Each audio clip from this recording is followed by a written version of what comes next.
Halo, balik lagi di channel Kode 187. Kali ini kita akan bahas kasus yang bener-bener bikin kita miris banget. Ini bukan cuma soal pembunuhan biasa, tetapi soal pengkhianatan besar yang datang dari tempat yang paling kita percaya, lingkungan kerja kita sendiri. Kisah ini terjadi di Kabupaten Purwakarta, Provinsi Jawa Barat, yang menimpa sosok cantik dan smart yang bernama Dina Oktaviani. Coba bayangin, Dina ini adalah role model kita semua guys. Dia kuliah sambil bekerja, jadi kasir Alfamart di rest area tol Cipularang. Dina itu good vibes banget, rajin menabung, dan sudah mulai membantu ekonomi orang tuanya. Pokoknya, dia lagi mengejar mimpinya guys. Tetapi, semua impian itu hancur lebur di malam kelabu gara-gara satu orang atasannya. Kasus Dina ini jadi alarm bahaya buat kita semuanya. Ini tentang bagaimana rasa suka yang enggak pada tempatnya bisa berubah menjadi obsesi dan pada akhirnya bisa menjadi aksi kriminal yang paling keji. Stay tune, kita bongkar detailnya. Sekarang, kita kenalan sama si pelaku. Namanya Herianto. Dia ini wakil kepala toko di tempat Dina bekerja. Herianto ini aslinya sudah berkeluarga loh, punya istri dan 2 orang anak. Awalnya dia kenal sebagai karyawan berprestasi dan bos yang baik. Tetapi image itu ternyata cuma sebuah topeng belaka. Sejak Dina masuk bekerja sekitar pada tahun 2023, Herianto ini diam-diam sudah terobsesi sama Dina Oktaviani. Kalian tahulah ya, Dina ini cantik dan friendly banget. Dan buat Herianto, keramahan Dina itu disalahartikan. Rasa suka yang seharusnya dia kontrol malah berubah jadi nafsu dan obsesi terlarang. Dina sendiri tuh ya, profesional banget. Ngobrol sama Herianto ya sebatas antara atasan dan juga bawahan. Dia sama sekali enggak sadar kalau perilakunya itu memicu bom waktu yang dia siapkan oleh Herianto. Herianto sudah menganggap Dina ini sebagai targetnya. Momen paling fatal akhirnya datang di hari Minggu, tanggal 5 Oktober 2025. Istri Herianto yang kebetulan lagi pergi pengajian ke rumah keluarga, artinya apa coba? Ya, rumah Herianto lagi kosong. Dan ini guys, adalah kesempatan yang sudah lama dia tunggu. Herianto langsung bergerak cepat. Dia menghubungi Dina dengan alasan yang mendesak banget, yaitu dengan meminjam uang sebesar 1,5 juta. Dina yang memang baik langsung nawarin solusi yang paling aman dan mudah, yaitu transfer. Tetapi Herianto tolak mentah-mentah. Dia memaksa Dina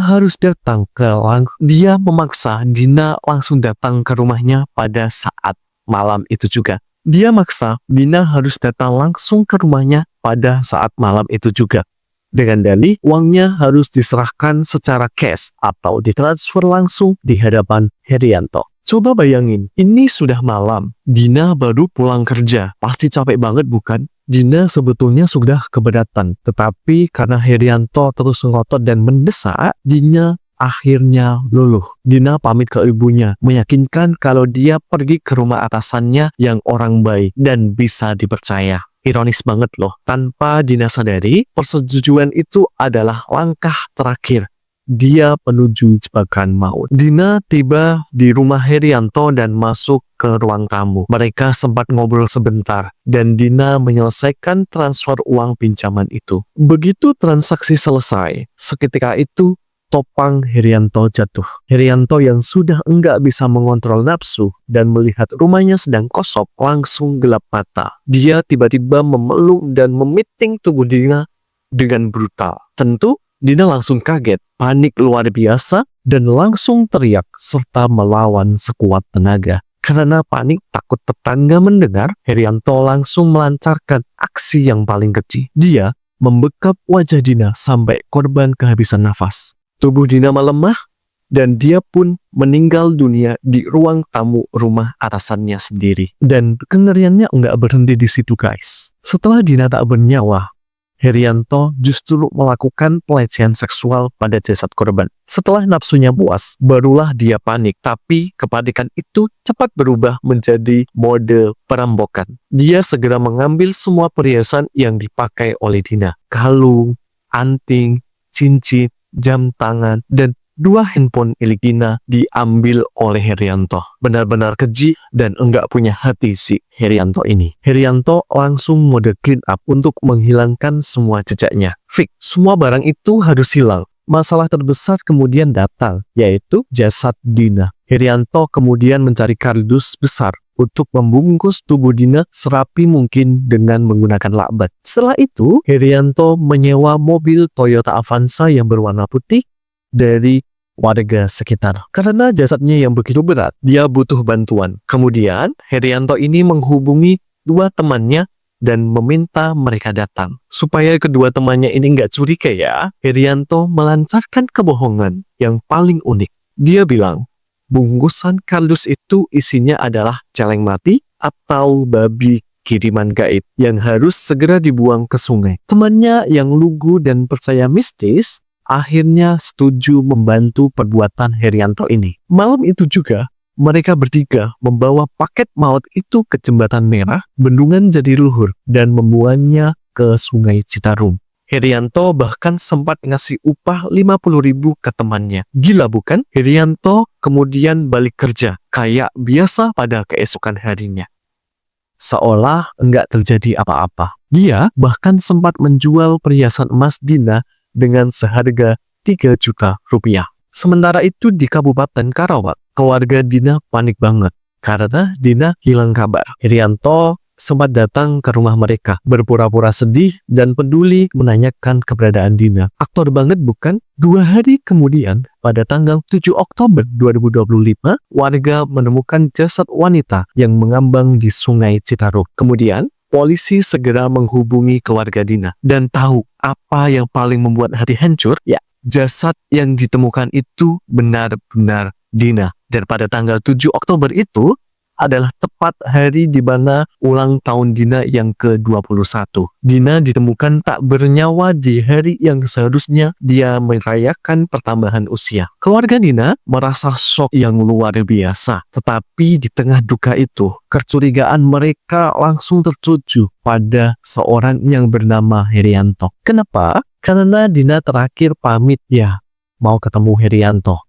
Kemudian polisi langsung bergerak cepat. Polisi kemudian menjemput Herianto di tempat kerjanya. Saat ditangkap, dia sempat drama memohon agar istri dan anak-anaknya diamankan karena dia takut dihakimi oleh massa. Saat diinterogasi, Herianto memang mengaku membunuh, tapi dia mencoba ngeles. Dia bohong. Dia bilang Dina itu galau putus cinta dan minta dianterin ke dukun. Dan dia cuma gelap mata melihat perhiasan yang dipakai oleh Dina. Herianto ini berusaha banget untuk menghindari pasal pembunuhan berencana. Tetapi ibu Dina enggak terima dengan kebohongan itu. Beliau bersaksi ke polisi menegaskan bahwa Dina datang ke rumah Herianto karena Herianto yang memaksa untuk urusan pinjam uang. Padahal bisa loh melalui transfer saja. Penyelidikan polisi akhirnya membuktikan Herianto memang sudah merencanakan aksinya. Dia memanfaatkan momen rumah kosong dan motif utamanya adalah nafsu dan obsesi terlarang yang sudah lama dipendam. Akhirnya, Herianto dijerat pasal berlapis yang super berat, termasuk pasal 340 KUHP tentang pembunuhan berencana dan tindak pidana kekerasan seksual. Ancaman hukumannya sampai hukuman mati. Syukurlah, 2 teman Herianto hanya berstatus saksi karena mereka benar-benar dibohongi oleh Herianto soal celeng gaib. Kasus Dina ini benar-benar harus kita jadikan pembelajaran yang mahal banget. Bahaya itu nggak selalu datang dari orang asing, tetapi bisa datang dari orang terdekat kita. Apalagi dari orang yang punya kekuasaan atau jabatan. Kita harus selalu waspada sama red flag di lingkungan kita. Dan ingat, kalau ada urusan yang bisa diselesaikan secara online atau di tempat yang lain, jangan pernah paksakan diri kalian datang ke tempat sepi atau ke rumah pribadi pada malam hari. Semoga Herianto mendapatkan hukuman yang setimpal. Dan buat Dina, semoga ia beristirahat dengan tenang. Kita doakan keluarga Dina diberi kekuatan dan sampai jumpa di kasus selanjutnya. Ciao.